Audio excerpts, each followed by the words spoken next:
আগামী সংসদ নির্বাচন সুষ্ঠু করার বিষয়ে ইউরোপীয় ইউনিয়নের রাষ্ট্রদূতকে আশ্বস্ত করেছেন প্রধান নির্বাচন কমিশনার এএমএম নাসির উদ্দিন। সংস্কার করতে গিয়ে ইসির স্বাধীনতা যেন খর্ব না হয় সে বিষয়ে ইসির সাথে ইইউ রাষ্ট্রদূত একমত হয়েছেন বলে জানান সিইসি।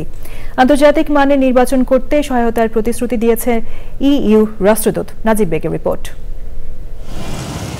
আগামী সংসদ নির্বাচনের বিভিন্ন বিষয় নিয়ে আলোচনা করতে সকালে প্রধান নির্বাচন কমিশনারের সঙ্গে দেখা করেন ইউরোপীয় ইউনিয়নের রাষ্ট্রদূত মাইকেল মিলালের নেতৃত্বে 2 সদস্যের প্রতিনিধি দল। 1 ঘন্টার বেশি সময় ধরে চলা বৈঠক শেষে ইইউ রাষ্ট্রদূত বলেন, নির্বাচনের প্রস্তুতি নিয়ে জানতে চেয়েছেন তারা। We've had an excellent conversation about the perspectives of the next elections in Bangladesh, and I have come with a message of support. Voter তালিকা হালনাগাদ আগামী সংসদ নির্বাচনের সার্বিক বিষয় নিয়ে কথা হয়েছে। নির্বাচনী প্রক্রিয়ায় সহযোগিতা দিতে চায় ইউরোপীয় ইউনিয়ন।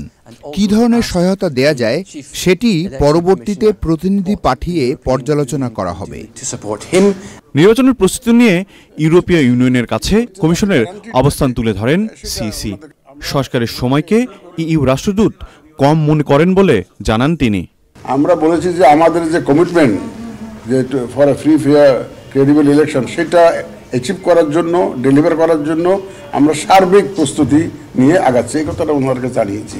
ওনারা রিফর্মের প্রতি একটু গুরুত্ব দিচ্ছেন যে রিফর্মের জন্য টাইমটা খুব শর্ট হয়ে যাচ্ছে, এটা মনে করি। আমরা কোনো ইসির স্বাধীনতা কম্প্রোমাইজড হোক এটা আমরা চাই না, এই কথাটা ওনাদেরকে আমরা জানিয়েছি। নির্বাচনে পর্যবেক্ষক পাঠাতে আগ্রহের কথা জানিয়েছে ইউরোপীয় union. Najib beg, channel I, Dhaka.